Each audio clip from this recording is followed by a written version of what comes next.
Hello student, ইতি ক্লাসরুমে তোমাদের সবাইকে স্বাগত। আজকে তোমাদের সঙ্গে আলোচনা করব পঞ্চম শ্রেণীর তৃতীয় পর্যায়ক্রমিক মূল্যায়ন থেকে গণিত বিষয়ে মডেল কোশ্চেন নম্বর 1 নম্বর সেটটি। তার আগে তোমাদের সিলেবাস বিভাজনটা একটু বুঝিয়ে দিই। দেখো, এখানে তোমাদের দেয়া রয়েছে অতি সংক্ষিপ্ত উত্তরধর্মী প্রশ্ন থাকবে 10টি, যেখানে 10 নম্বর। তো পাটিগণিত থেকে 6টি থাকবে, জ্যামিতি থেকে 4টি থাকবে। এরপরে দেখো, সংক্ষিপ্ত উত্তরধর্মী প্রশ্ন থাকবে 10টি, যেখানে 2 নম্বর করে থাকবে। পাটিগণিত থেকে 7টি থাকবে, যেখানে তোমাদের 7টির মধ্যে 6টি করতে হবে। আর জ্যামিতি থেকে 5টি থাকবে, যেখানে তোমাদের 4টি করতে হবে। আর দীর্ঘ উত্তরধর্মী প্রশ্ন, যেখানে তোমাদের 5টি থাকবে, কিন্তু প্রতিটি প্রশ্নের মান থাকবে 4 নম্বর। পাটিগণিত থাকবে 4টি, যেখানে তোমাদের 3টি করতে হবে। আর জ্যামিতি থেকে 3টি থাকবে, যেখানে তোমাদের 2টো করতে হবে। তাহলে মোট হলো 50 নম্বর। এবার চলো আমরা অঙ্কগুলো শুরু করি। প্রথমেই এক দাগে বলেছে বিকল্পগুলোর থেকে সঠিকটি বেছে নিয়ে লেখো। এক দাগ, লুডোর ছক্কার আকৃতি হলো, উত্তরটি হবে ঘনক। খ দাগ, যে ত্রিভুজের 3টি বাহুর দৈর্ঘ্য সমান সেই ত্রিভুজটি হবে সমবাহু ত্রিভুজ। যে ত্রিভুজের 2টি বাহু সমান তাকে সমদ্বিবাহু ত্রিভুজ, আর যে ত্রিভুজের 3টি বাহুই অসমান তাকে বিষমবাহু ত্রিভুজ বলে। এবার দেখো, গ দাগে, যে কোণটি সূক্ষ্ম কোণ সেটি হলো 45 ডিগ্রি। তো 90 ডিগ্রির কম আমাদের হচ্ছে সূক্ষ্ম কোণ হয়। তো 45 ডিগ্রি কোণকে আমরা সূক্ষ্ম কোণ বলতে পারি। ঘ দাগ, ঘড়িতে যখন ঠিক সকাল 6টা বাজে তখন ঘন্টার কাঁটা ও মিনিটের কাঁটা যত কোণ করে থাকে। ঘড়িতে যখন 6টা বাজে, তো এই দেখো একটা ঘড়ি, যেখানে বলেছে এখানে 12 এখানে 6, যেহেতু বলেছে 6টা বাজে, তাহলে ঘন্টার কাঁটা থাকবে 6-এ আর মিনিটের কাঁটা থাকবে 12-তে। তো এই অ্যাঙ্গেলে থাকবে। তো আমরা জানি যে ঘড়ির টোটাল হচ্ছে 360 ডিগ্রি থাকে। তো অর্ধেক যদি এইভাবে এই অ্যাঙ্গেলে থাকে, তাহলে এটা অর্ধেক মানে হচ্ছে 180। তাহলে উত্তর হবে হর্ষই দাগ। কুমোদাক, তোমার ও তোমার বন্ধুর বর্তমান বয়সের সমষ্টি 18 বছর। 5 বছর পর তোমার ও তোমার বন্ধুর বয়সের সমষ্টি হবে। দেখো, এখানে আমার বন্ধুর বয়সের সমষ্টি বলে দিয়েছে 18 বছর। এবার 5 বছর পরে আমার যেমন 5 বাড়বে, তখন তারও তো 5 বাড়বে। তাহলে 5 5 করে আরো 10-এর দিকে বেড়ে গেল। আর এখানে তো দুজনের বয়সের সমষ্টি বলেই দেওয়া হয়েছে 18। তো 18 আর 5 5 করে 10 বছর যোগ করলে হবে 28 বছর। চলে যাই 2 দাগে, শূন্য স্থান পূরণ করো। ক দাগ, 75 পয়সা সমান কত টাকা? আমরা সকলেই জানি 1 টাকা সমান হয় 100 পয়সা। এবার যেহেতু এটা 75 পয়সা রয়েছে, আমাদের টাকায় বের করতে হবে, তাহলে আমরা কি করব? 75 ভাগ 100 আমরা ভাগ করব। তো তোমাদের ভাগ করার নিয়ম তোমরা সবাই জানো যে 100 বা 1000 দিয়ে ভাগ করলে আমরা কি করি, যে যতগুলো শূন্য থাকে তত ঘর আগে আমরা দশমিক দিই। তো দুটো শূন্য আছে, আমরা 2 ঘর আগে দশমিক দেবো। তাহলে 75-এর 1 ঘর 2 ঘর, তাহলে আগে দশমিক হলেই ঠিক এখানে দশমিক হবে, তার আগে একটা এমনি শূন্য বসে যায়। তাহলে উত্তর হবে 0.75 টাকা। পরের অঙ্কটি দেখো, যে বর্গক্ষেত্রের ক্ষেত্রফল 169 বর্গ সেমি, তার একটি বাহুর দৈর্ঘ্য কত? তো বর্গক্ষেত্রের সূত্রগুলো মনে রাখতে হবে। তো বর্গক্ষেত্রের বাহুর দৈর্ঘ্য, অর্থাৎ একটি বাহুর দৈর্ঘ্য হবে হচ্ছে বাহু স্কয়ার। যেহেতু বর্গক্ষেত্রের বাহুর দৈর্ঘ্য হয় বাহু স্কয়ার, এখানে ক্ষেত্রফল দিয়েছে, তাহলে ক্ষেত্রফলকে আমরা কি করব? রুট করব। তাহলে 169-কে যদি আমরা রুট করি, মানে এর বর্গমূল করব, আমরা জানি এর বর্গমূল করলে আমরা পাবো হচ্ছে 13-র বর্গ হচ্ছে 169। তো 13 গুণ 13, দেখো এখানে 13 সঙ্গে 13 গুণ করো, 3 3 9, 3 আর 3 1, 9 3 3 6, দেখো হয়ে গেল 169। দেখো আমরা তাহলে এখানে বাহুর দৈর্ঘ্য পেলাম 13, হবে সেমি। গ দাগ, ত্রিভুজের 3টি কোণের সমষ্টি কত? হবে 180। 3টি কোণের সমষ্টি হয় 180। ঘ দাগ, সমকোণী ত্রিভুজের সমকোণের বিপরীত বাহুর নাম। সমকোণী ত্রিভুজ, অর্থাৎ যেটা 90 ডিগ্রি, এই 90 ডিগ্রি অ্যাঙ্গেলের একটা সমকোণী ত্রিভুজ। তো এটা লম্ব, এটা ভূমি, তাহলে এটা হবে অতিভুজ।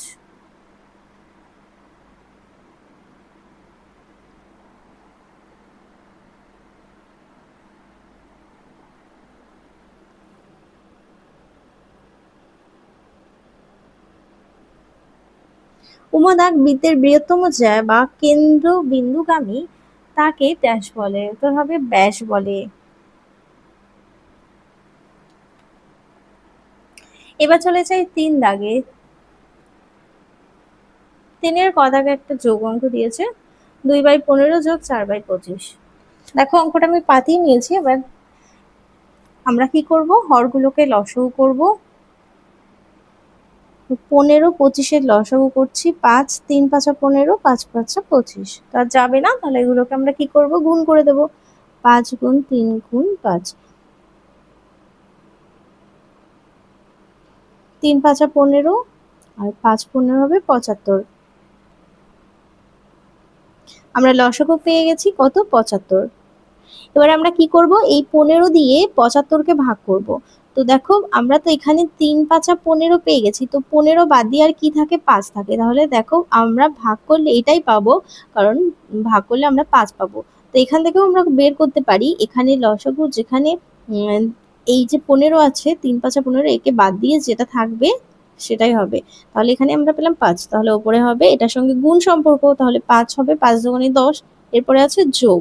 এবার দেখো 25, তো এখান থেকে যদি আমরা 25 দিয়ে 75-কে ভাগ করি, তাহলে এখান থেকেও আমরা সেটা পেয়ে যেতে পারি। তাহলে 5 আর 5-কে আমরা বাদ দিয়ে দেখো 5 5 25, তাহলে 25-কে বাদ দিয়ে পড়ে থাকে 3, তাহলে হবে 3, 3-এর সঙ্গে 4 গুণ করে দাও, 3 4 হবে 12। এবার এদেরকে যোগ করব, 12 আর 10 যোগ করলে কত হবে, 22, 22-এর 75। পরের অঙ্কটি দেখো, খ দাগে বলেছে 307.50 টাকা যোগ 12.76 টাকা। এই যে আমাদের এটা বলে দিয়েছে। দেখো আমরা দশমিকের নিচেই দশমিক বসাবো, আর 12 যেহেতু এটা একক, তাহলে 7-এর নিচে 2 হবে আর 0-এর নিচে 1 হবে, আর এদিকে হচ্ছে 76 টাকা। যোগ চিহ্ন দিলাম, এবার যোগ করে চলুন। তাহলে 0 আর 6 যোগ করলে 6, 7 আর 5 যোগ করলে হবে 12, 12 2 হাতে 1, হাতের 1 7-এর সঙ্গে যোগ করলে 8, আর 2 হবে 10, 10-এ 0 হাতে 1, 1 1 2, আর এদিকে 3। তো এটা উত্তরটি হবে, সুতরাং নির্ণীয়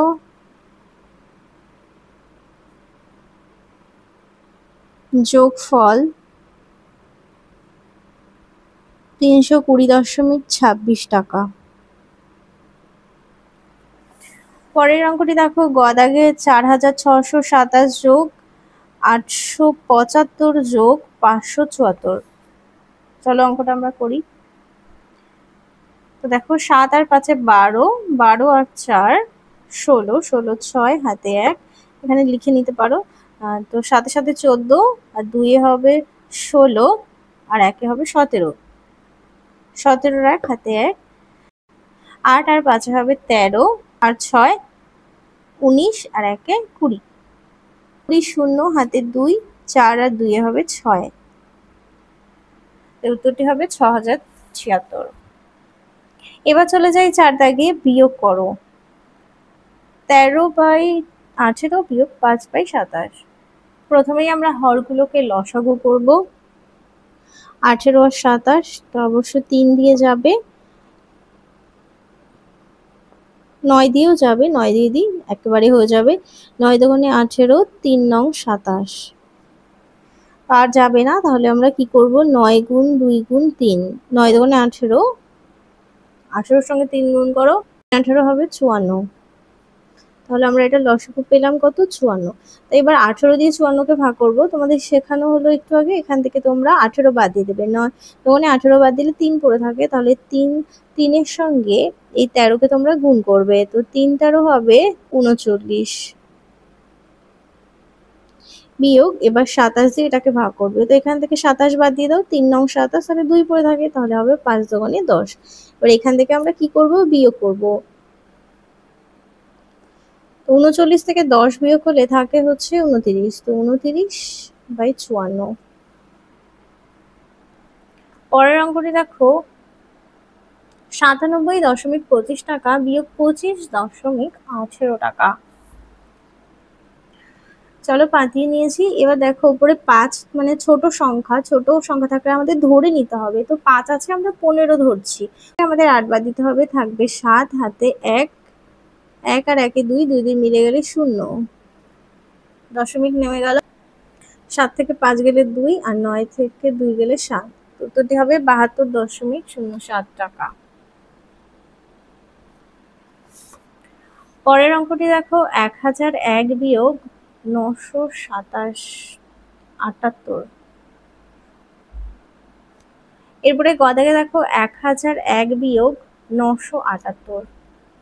ওপরে 1 আছে, 11 ধরছি, 11 থেকে 8 বাদ দিলে 9 10 11 মানে 3, হাতে 1, 7 1 8, ওপরে 0 মানে 10 ধরছি, 10 থেকে 8 বাদ দিলে থাকে 2, হাতে 1, 9 আর 1 10, তো 10 10 10 মিলে গেলে 0, তো উত্তরটি হবে 23। চলে যাই পরের অঙ্কে 5 দাগে ছোট থেকে বড় সাজাও। তো এখানে আমাদের ছোট থেকে বড় সাজাতে হবে। তো প্রথমেই আমরা দশমিক তুলে সামান্য ভগ্নাংশ করে নিচ্ছি। তো 0.5 যদি দশমিক তুলি নিচে হবে 10। তো এখান থেকে আমরা পেলাম 5/10। আর এরপরে আছে 0.05। তো এখানে যদি দশমিক তুলি দশমিকের জন্য দুটো সংখ্যা মানে দুটো শূন্য, এখানে আমরা পাবো 5/100। আর এখানে আছে 0.005, দশমিক তুললে 1 আর 3টে সংখ্যা তাই 3টে শূন্য, এখানে পেলাম 5/1000। এবার দেখো সব থেকে বড় যে সংখ্যাটা আছে আমাদের লসাগু তাই আসবে, তাহলে এই প্রত্যেকের সঙ্গে এই 1000কে আমরা গুণ করব। এবার ওপর নিচে আমরা কাটতে পারি, তাহলে এই 1000 1000 কাটলে এখানে থাকবে উত্তর 5। 100 দিয়ে 1000কে কাটলে হবে 10, তাহলে 5 10 50। আর 10 দিয়ে 1000কে কাটলে হবে 100, 5 500। এবার দেখো ছোট থেকে বড়, তাহলে সব থেকে ছোট কে দাঁড়ালো 0.005। তারপর এটা একটু বড় হলো, তাহলে 0.05, আর সব থেকে বড় হলো 0.5। উত্তরটা আমরা লিখি চলো। সুতরাং 0.005 যেহেতু ছোট, তাহলে ছোট চিহ্ন দিচ্ছি, তারপরে 0.05, সব থেকে বড় হলো 0.5। দেখে নাও পরের অঙ্কটি, খ দাগে পরের অঙ্কটি দেখে নাও। এখানেও যদি আমরা দশমিক তুলি, দশমিকের জন্য 1 আর এরপরে একটা সংখ্যা মানে একটা শূন্য, তাহলে আমাদের হলো 2011/10। তারপরেরটি আছে দশমিক তুললে 1, দুটো সংখ্যা দুটো শূন্য, এটা পেয়েছি 2011/100। এটাও যদি দশমিক তুলি এখানে হবে 3টে শূন্য, তার মানে 2011/1000। তাহলে প্রত্যেকের সঙ্গেই আমরা কি করব, 1000 দিয়ে গুণ করব। এবার ওপর নিচে আমরা কাটবো, দেখো 1000 1000 কাটলে এখানে থাকছে 2011, আর এটা দিয়ে 100 দিয়ে কাটলে হবে 10, তাহলে হবে 20,110, আর 10 দিয়ে কাটলে হবে 100, তাহলে এখানে হবে 201100, 2,01,100। তাহলে এখানেও সব থেকে ছোট দাঁড়ালো হচ্ছে 2.011, তারপরে হবে 20.11, আর এটা হবে 201.1। চলে যাই 6 দাগে, এখানে সরল অঙ্ক দিয়েছে। আমরা প্রথমেই জানি যে দেখো অঙ্কটা পাতানো হয়ে গেছে। প্রথমেই আমরা জানি ফার্স্ট ব্র্যাকেটের কাজ করতে হবে, তারপরে সেকেন্ড ব্র্যাকেট, এরপরে হচ্ছে থার্ড ব্র্যাকেট। কিন্তু এখানে গুণ রয়েছে প্রথমে, তাহলে গুণটা আগে করে নিই। 60 গুণ করলে পাওয়া গেল বিয়োগ, এরপরে দেখো আমরা যা আছে তাই লিখছি, সেকেন্ড ব্র্যাকেট দিচ্ছি, এবার ফার্স্ট ব্র্যাকেটের কাজ করব। তাহলে এইটুকু আমরা বিয়োগ করব, 5 থেকে 2 চলে গেলে থাকে 3, আর এখানে যেহেতু কিছু নেই তাহলে গুণ 3 বিয়োগ যা আছে তাই লিখছি। আমরা সেকেন্ড ব্র্যাকেটের ভেতরে এর কাজ মানে গুণের কাজটাকে করব, 3 3 হবে 9।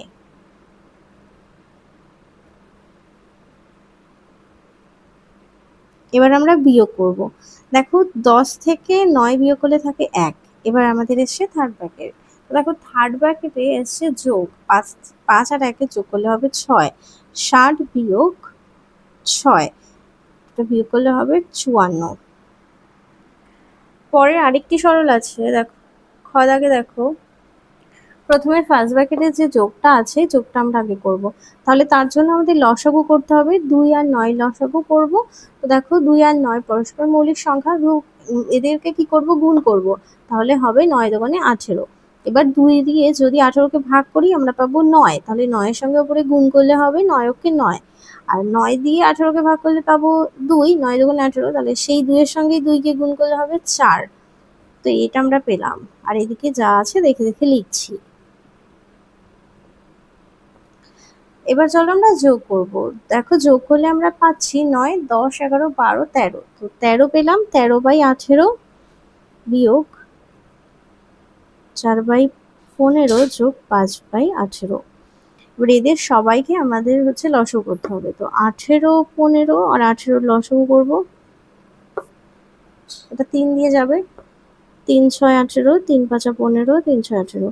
আবার যদি 3 দিয়ে দিই, 3 দোকানে 6, 5, 2। আবার 2 দিয়ে দিলে 2 অক্ষে 2, 5, 1। তাহলে দেখো এদেরকে গুণ করছি, 3 3 9, 9 দোকানে 18 আর 5 18 হবে 90। লসাগু পেলাম 90।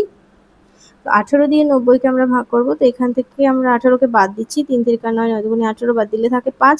তাহলে 5 13, আমরা 13 সঙ্গে 5কে গুণ করছি, 3 5 15, 5 6 65 বিয়োগ 15 দিয়ে 90কে ভাগ করছি। তাহলে এখান থেকে 3 5 15 বাদ দিলে পড়ে থাকে 3 আর 2, তাহলে হবে 3 দোকানে 6, তাহলে 4 6 হবে 24 যোগ 18 দিয়ে যদি 90কে আমরা ভাগ করি তাহলে এখান থেকে থাকে 5, তাহলে 5 আর 5 গুণ করলে হবে 25।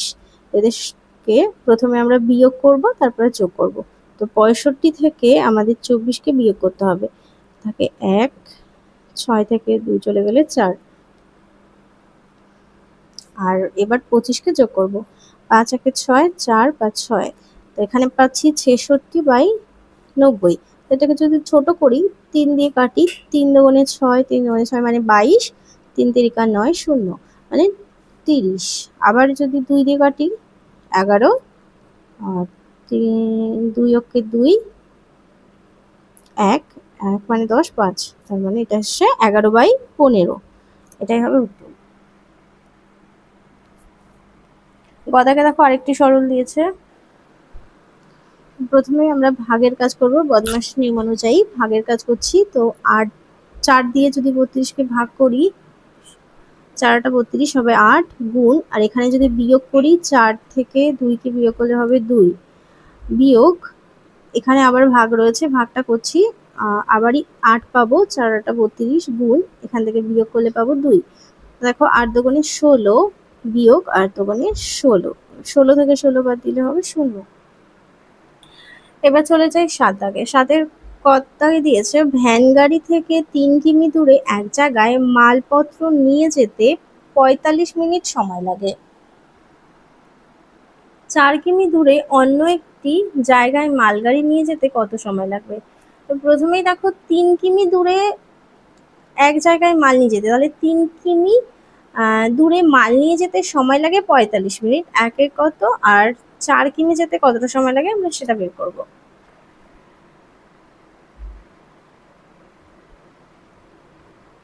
3 কিমি দূরে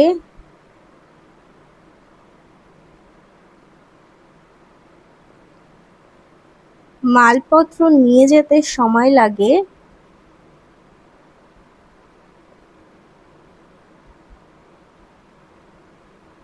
45 মিনিট। তাহলে 1 কিমি যেতে সময় লাগবে কম লাগবে, 3 কিমি যেতে সময় লাগে 45 মিনিট, তাহলে 1 কিমি যেতে কম সময় লাগবে। কম সময় গেলে কি করি আমরা, ভাগ করি। তাহলে 45/3, আমরা ভাগ এইভাবেও লিখতে পারি। আর এদিকে বলে দিয়েছিল 4 কিমি যেতে কতটা সময় লাগবে, তাহলে 4 কিমি যেতে কতটা সময় লাগবে, তাহলে বেশি সময় লাগবে। তাহলে 4 কিমি যেতে যদি বেশি সময় লাগে তাহলে আমরা গুণ করব। তাহলে এখানে 45/3, আর যেটা আমরা গুণ করব সেটা আমরা ওপরে লিখবো, আর ভাগ করলে আমরা সেটা নিচে লিখবো। তাহলে গুণ 4। তো 3 দিয়ে যদি 45কে ভাগ করি, দেখো কাটাকুটি করছি, 3 অক্ষে 3, 1 ফেরত দিলে মানে 15, 3 5 15, তার মানে হচ্ছে 15। 15 সঙ্গে 4কে গুণ করো, 4 15 হবে 60। তো 60 মিনিট। উত্তরটি লিখবে মালপত্র নিয়ে যেতে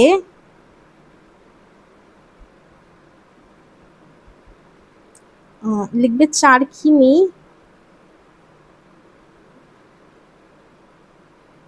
দূরে মালপত্র নিয়ে যেতে 60 মিনিট লাগে।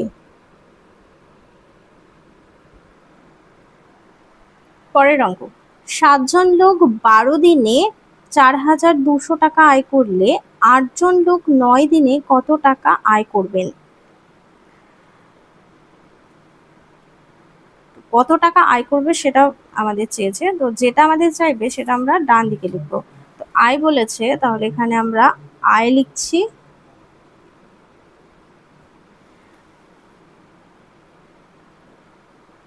মানে হচ্ছে টাকা। আর বলে দিয়েছে দিন সংখ্যা, মানে হচ্ছে সময়।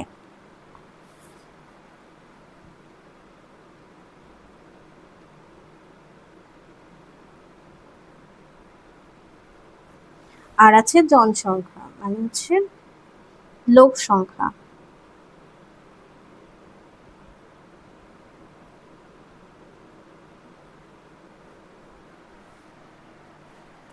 সাতজন লোক 12 দিনে 4200 টাকা আয় করে। 7 জন লোক 12 দিনে 4200 টাকা আয় করে। আর 8 জন লোক 9 দিনে, তাহলে 8 জন লোক 9 দিনে কত টাকা আয় করবে সেটাই বের করব। তাহলে চলো আমরা এবার ওই নিয়মে করি। 7 জন লোক 12 দিনে আয় করে 4200 টাকা। তাহলে 7 জন লোক, আমি লোকটা স্থির রেখে একদিনে বের করে নিচ্ছি। তাহলে 7 জন লোক একদিনে আয় করে, নিশ্চয়ই কম করবে, তাহলে আমরা ভাগ করব। তাহলে 4200 ভাগ 12, কারণ 12 নিচে 1 লিখেছি, তাহলে এই 12 দিয়েই আমরা 4200-কে ভাগ করব। এবার একজন লোক একদিনে নিশ্চয়ই আরো কম করবে, তাহলে আমরা এবার কিন্তু দিন সংখ্যাটা স্থির রেখে জনসংখ্যার নিচে 1 লিখেছি। তাহলে এবার আমরা দেখতে পাচ্ছি যে একজন লোক একদিনে আরো কম করবে, তাহলে আমাদের আবার কি করতে হবে, ভাগ করতে হবে। তাহলে কম করলেই আমাদের ভাগ করতে হবে। তাহলে এটা 4200 ভাগ 12, আর 7-এর নিচে 1 লিখেছি মানে 7-কে আমরা ভাগ করছি, তাহলে আমরা ভাগ করছি মানে আমরা নিচে লিখবো। এরপরে আমরা 8 দিয়ে বের করব। তাহলে 8 জন লোক একদিনে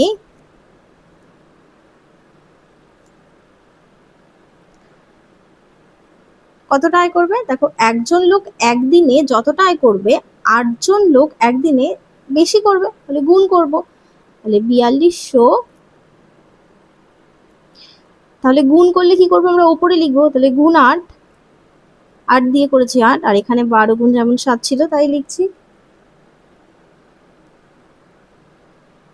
এবার এই 8 জন লোক 9 দিনে কতটা করবে? 9 দিনে আরো বেশি করবে, তাহলে সেটাও কি করবো, আমরা গুণ করব। তাহলে 4200, এখানে জায়গা হচ্ছে না, কোথায় করি, এখানে করছি। 4200 গুণ 8 গুণ 9, আর নিচে ছিল 12 গুণ 7। দেখো এবার আমরা কাটাকুটিটা করছি। দেখো, যদি 7 দিয়ে কাটি 6 7 হবে 42, আর দুটো শূন্য পাশে রয়েছে। আর 9, আর এটাকে যদি 3 দিয়ে কাটি 3 3 9, 3 4 12, আবার 4 দিয়ে যদি 8-কে কাটি 4 দুগুণে হবে 8, তাহলে 3 দুগুণে 6, 6-এর সঙ্গে যদি 600-কে গুণ করি মানে 6 6 36, পাশে দুটো শূন্য মানে 3600 টাকা। উত্তর হবে 3600 টাকা। পরের অঙ্কটি দেখো, একটি পোল্ট্রিতে 4000টি মুরগির 250 দিনের খাবার মজুদ ছিল। তো 4000টি মুরগি আর খাবার ছিল 250 দিনের, আরো 1000টি মুরগি আনা হলো। তো প্রথমে 4000 ছিল, পরে আরো 1000 আনা হলো, মানে হচ্ছে বেড়ে হলো সেটা 5000। তো ওই মজুদ খাবারের মুরগিগুলোর কতদিন চলবে? তো এই যে মজুত করা খাদ্য ছিল 225 দিনের, 250, এই 250 5,000টি মুরগির 250 দিনের খাবার কতদিন চলবে সেটাই আমাদের বের করতে হবে। চলো অঙ্কটা করে দেখাই। দিন বের করতে বলেছে, তাহলে ডান দিকে আমরা দিন সংখ্যাটা লিখবো, যেটা বের করতে বলবে সেটা আমরা ডান দিকে লিখবো, আর এদিকে হচ্ছে মুরগির সংখ্যা।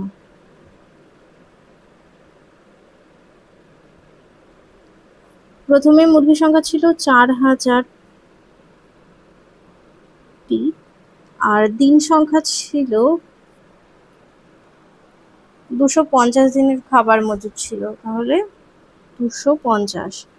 আর পরে আরো 1,000টি এসছে, তাহলে 4,000 যোগ 1,000 মানে হলো 5,000। এই 5,000টি মুরগির খাবার কতদিনে চলবে সেটাই বের করবো। দেখো আগের তুলনায় মুরগির সংখ্যা বেড়েছে, তা যখন মুরগির সংখ্যা বাড়বে তখন এখানে এই 250 দিনের সেই খাবারটা তো 250 দিন যাবে না, তো খাবারটা কি হবে, 200 আরো কমে যাবে। তাহলে দেখো যখন আমরা সংখ্যা বাড়াচ্ছি, মুরগির সংখ্যা বাড়াচ্ছি, তখন কিন্তু দিন সংখ্যাটা কিন্তু অটোমেটিক কমে যায়। তো একটা বাড়লে আর একটা কমলে কি সম্পর্ক তৈরি হয়, ব্যস্ত সম্পর্ক। তাহলে লিখে নিই আমরা, সুতরাং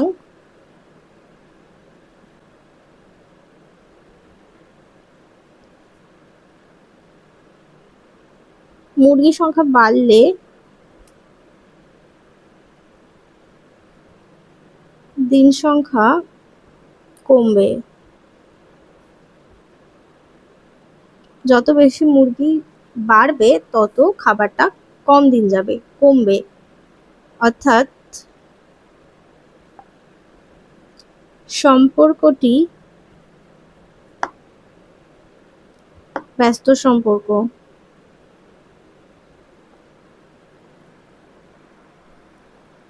সুতরাং নির্ণেয় দিন সংখ্যা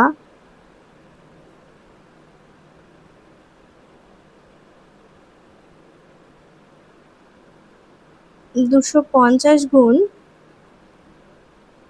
4,000/5,000।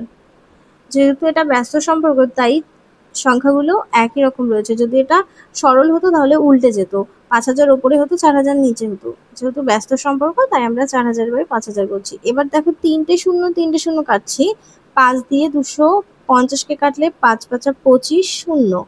তাহলে 50 আর 4কে এবার আমরা কি করব, গুণ করব। গুণ করলে দেখো হবে শূন্য, 4×5 = 20, 200। দেখো 4,000টি মুরগির খাবার মজুদ আছে 250 দিনে, এবার 5,000টি যখন মুরগি হয়ে যাবে তখন কিন্তু সেটা 200 দিন হতে হবে, দিন সংখ্যা কিন্তু কমে গেছে। তাহলে 5,000 জন, তাহলে 5,000টি মুরগির খাবার চলবে 200 দিনে। তাহলে উত্তরটি লিখবো, ওই মজুদ খাবারে মুরগিগুলোর কতদিন চলবে, ওই মজুদ করা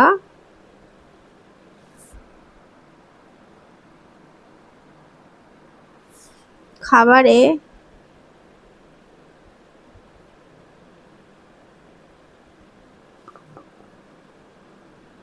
মুরগিদের 200 দিন চলবে।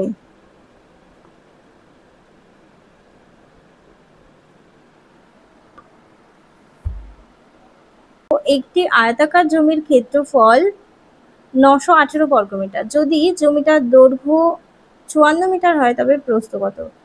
এই অঙ্কটা আমরা চলো করি। ঘ দাগে এই হলো একটা বর্গক্ষেত্রের ছবি যা 4টে বাহুর সমান।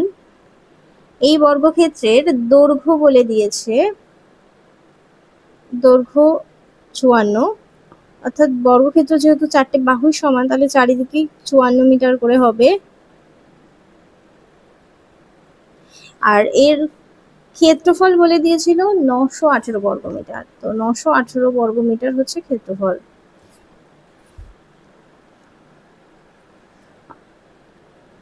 তাহলে বর্গক্ষেত্রের ক্ষেত্রফল 918 বর্গমিটার। তাহলে বর্গক্ষেত্রের প্রস্থ বের করতে হবে, তাহলে প্রস্থের সূত্র ফেলবো। তো দেখো এখানে প্রস্থ চেয়েছে, তাহলে প্রস্থের সূত্র কি? ক্ষেত্রফল ভাগ দৈর্ঘ্য। আর যদি দৈর্ঘ্যের সূত্র চাইতো তাহলে ক্ষেত্রফল ভাগ প্রস্থ। তো এখানে আমরা ক্ষেত্রফল জেনে গেছি, তো ক্ষেত্রফলের জায়গায় আমরা লিখবো 918। আর দৈর্ঘ্য আমরা জানি, দৈর্ঘ্য বলে দিয়েছি তো হচ্ছে 54 মিটার। তো এখানে আমরা দৈর্ঘ্যটা লিখলে, প্রথমে দৈর্ঘ্যটা লিখতাম, প্রথমে দৈর্ঘ্যটা আমরা লিখে নেব। বর্গক্ষেত্রের দৈর্ঘ্য 54 মিটার। এবার দৈর্ঘ্যের জায়গায় আমরা 54 লিখছি, এটাকে আমরা 9 দিয়ে কাটছি। 9 ওকে 9,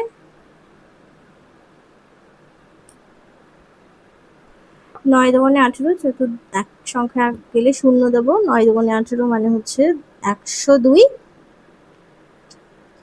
আর 6 নং 54। আর এবার এটাকে আমরা 6 দিয়ে কাটছি। 6 ওকে 6, 7 8 9 10 মানে 4, 42, 6 7 42 মানে হচ্ছে 17। এর উত্তর হবে প্রস্থ 17।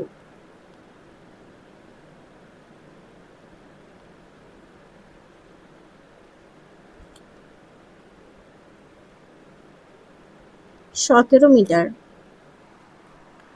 8 দাগে বলেছিল 5.3 সেমি দৈর্ঘ্যের সরলরেখাংশ অঙ্কন করো, সরলরেখাংশটির নাম করো। তো তোমরা একটা স্কেল নেবে, স্কেলে 5.3, তো এখানে দেখো 5, আর এরপরে 3 ঘর গুনবে, 1 2 3। এর নামকরণ করবে এ বি। 5.3 সেমি। 9 দাগে বলেছে 4 সেমি দৈর্ঘ্যের ব্যাসার্ধের একটি বৃত্ত অঙ্কন করো। তো প্রথমে স্কেল দিয়ে তোমরা 4 সেমি এঁকে নেবে, আর সেই 4 সেমির মাপ নিয়ে তোমরা পেন্সিল কম্পাস দিয়ে একটা বৃত্ত অঙ্কন করবে, ধরে একটা বৃত্ত অঙ্কন করবে যেখানে তোমরা এবি 4 সেমি পাবে। তাহলে চলো আজকের মতো ভিডিওটা এখানেই শেষ করছি। ভালো লাগলে অবশ্যই লাইক করো, আবার দেখা হচ্ছে পরবর্তী আরেকটি ভিডিও।